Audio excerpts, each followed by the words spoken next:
Assalamualaikum warahmatullahi wabarakatuh. Bertemu lagi dengan Pak Yang. Semoga kita semua selalu sehat selalu. Ya, untuk kali ini materi pembelajarannya adalah membangun bangsa melalui perilaku taat, kompetisi dalam kebaikan, dan etos kerja. Oke, kita langsung saja. Amati beberapa gambar. Yang pertama adalah seorang polisi dengan kacamata tertib. Terus ada lagi seorang yang naik Vespa, terus membuang sampah di pada tempatnya. Terus ada kecelakaan. Selanjutnya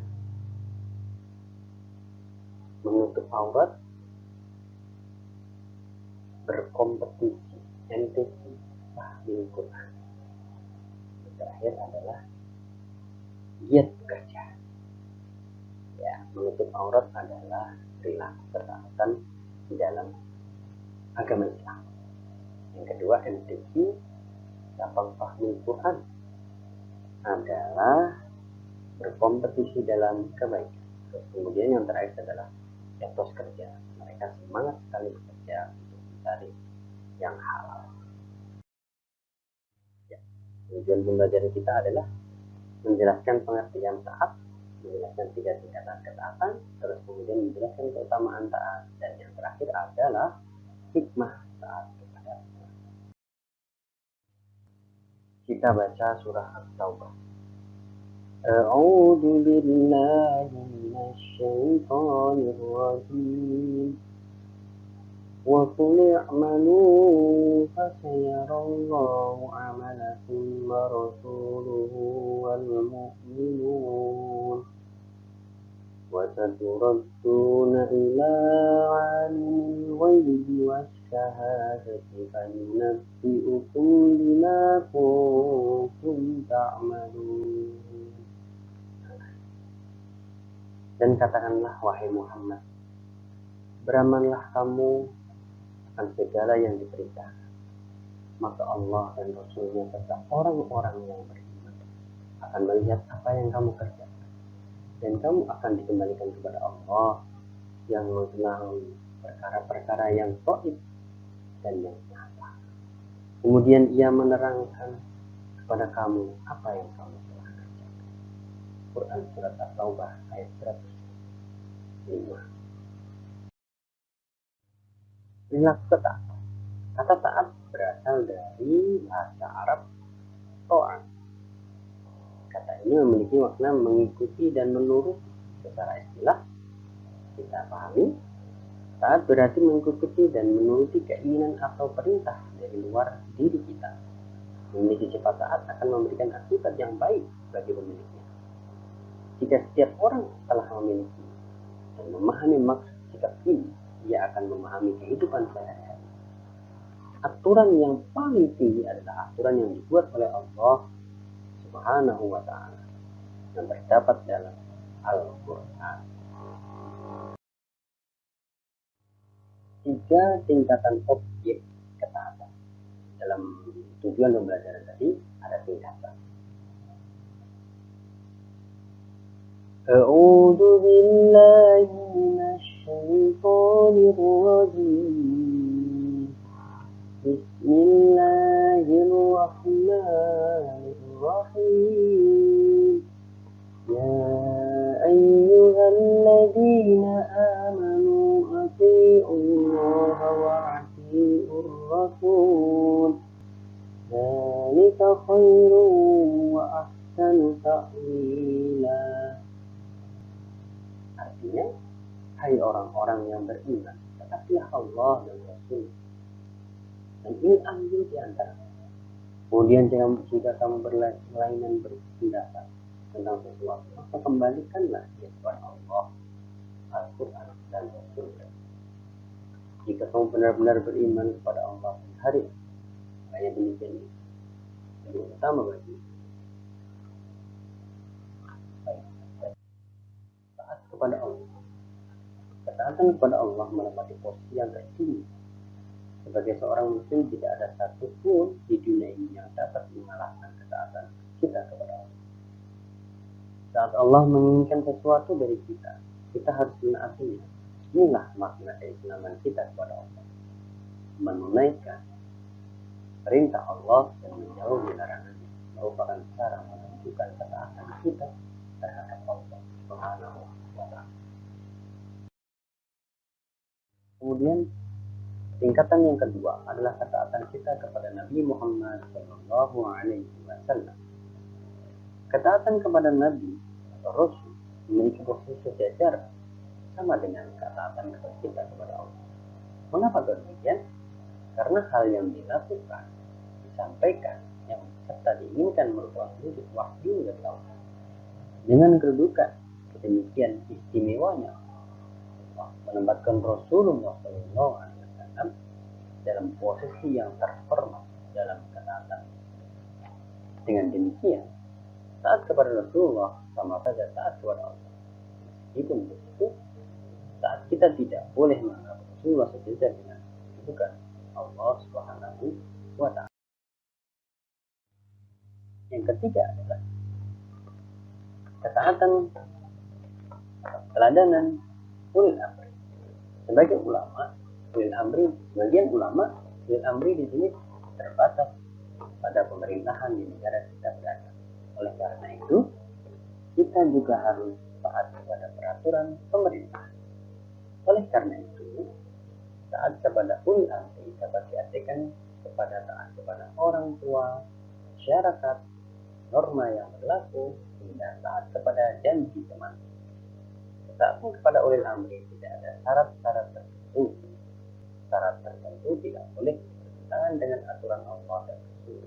Ketika bertentangan dengan aturan Allah Subhanahu wa Ta'ala. Hikmah perilaku taat kepada aturan. Yang pertama adalah hati dan pikiran menjadi tenang. Kehidupan lebih tertata. Akan mendapatkan kemudahan dalam segala urusan. Tidak ada banyak waktu yang terbuang. Tidak akan terjerumus ke dalam keburukan. Akan mendapatkan keutamaan pahala di sisi Allah Subhanahu wa Ta'ala. Yang artinya, dan kami telah menurunkan kitab Al-Quran kepada Muhammad dengan membawa kebenaran yang membenarkan kitab-kitab yang diturunkan sebelumnya dan menjaganya, maka putuskanlah perkara mereka menurut apa yang diturunkan Allah, dan janganlah engkau mengikuti keinginan mereka dengan meninggalkan kebenaran yang telah datang kepadamu. Untuk setiap umat di antara kamu, kami memberikan aturan dan jalan yang terang. Kalau Allah menghendaki, niscaya kamu dijadikannya satu umat. Tapi Allah menghendaki menguji kamu terhadap karunia yang telah diberikan kepadamu. Maka berlomba-lomba berbuat kebaikan. Hanya kepada Allah kamu semua kembali. Lalu diberikannya, diberitahukannya kepadamu terhadap apa yang dahulu kamu perbuat. Hikmah berperilaku, berkompetisi dalam kebaikan. Setiap orang mempunyai kewajiban untuk beribadah kepada Allah dan berbuat kebaikan kepada sama manusia. Terhadap kebaikan kita dapat berkompetisi bersaing dengan orang lain. Sebagai muslim, kita meyakini bahwa Allah Maha Kuasa atas segala sesuatu yang dikehendakinya. Kemudian yang terakhir adalah memahami bahwa perbuatan ibadah dan kebijakan sangat diperlukan bagi umat manusia. Contoh perilaku kaum positif dalam kebaikan. Yang pertama, semangat berkompetisi dalam melakukan dan meraih prestasi. Yang kedua, sportif, mengakui keunggulan orang lain dan tidak malu untuk melakukan. Ketiga, dinamis, senantiasa semangat dalam melaksanakan tugas dan kewajiban. Yang keempat, kreatif, penuh kreativitas. dalam melakukan hal-hal yang bermanfaat. 5. Inovatif, karya ide dan gagasan serta senantiasa melakukan pemburuan. Terakhir adalah kerja keras. Bagian C. Kerja keras adalah usaha maksimal untuk memenuhi kebutuhan hidup di dunia dan di akhirat, disertai sikap optimis. Setiap orang wajib berikhtiar maksimal untuk memenuhi kebutuhan dunia dan akhirat. Kebutuhan itu akan diperoleh dengan syarat kalau tidak manusia mau bekerja keras dan berdoa, maka Allah pasti akan memberikan nikmat dan rezeki. Allah berfirman dalam surat Taubah ayat 105, yang artinya tidak sepatutnya bagi mukminin itu pergi semuanya ke medan perang. Mengapa tidak pergi dari tiap golongan itu di antara mereka beberapa orang untuk memperdalam pengetahuan mereka tentang agama dan untuk memberi peringatan kepada kaumnya apabila mereka telah kembali kepadanya, supaya mereka itu dapat menjaga dirinya. Hikmah bekerja keras. Yang pertama adalah bisa mengembangkan potensi diri, baik berupa bakat, minat, pengetahuan maupun penampilan. Yang kedua, dapat membentuk pribadi yang bertanggung jawab dan disiplin. Ketiga, kebutuhan diri dan keluarga terpenuhi. Yang keempat, sukses meraih cita-cita. Yang kelima, mampu hidup layak. Contoh sikap kerja keras dan ulet kata tegur. Yang pertama, bersungguh-sungguh mencari rezeki yang halal. Tidak mudah putus asa apabila dalam bekerja atau belajar menemui hambatan. Yang ketiga, segera menyelesaikan pekerjaan, tidak menunda-nunda. Yang keempat, senantiasa bertanggung jawab terhadap pekerjaan yang dilakukan. Yang kelima, apabila mendapatkan pekerjaan yang tidak disukai, harus dikerjakan dengan sabar. Oke, untuk materi minggu depan Bapak sampaikan yaitu pada bab 2 tentang toleransi, kerukunan, menghindarkan diri dari kekerasan.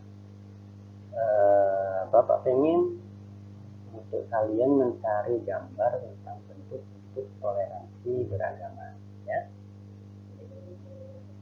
Bahwa minggu depan kemudian disampaikan pada pertemuannya.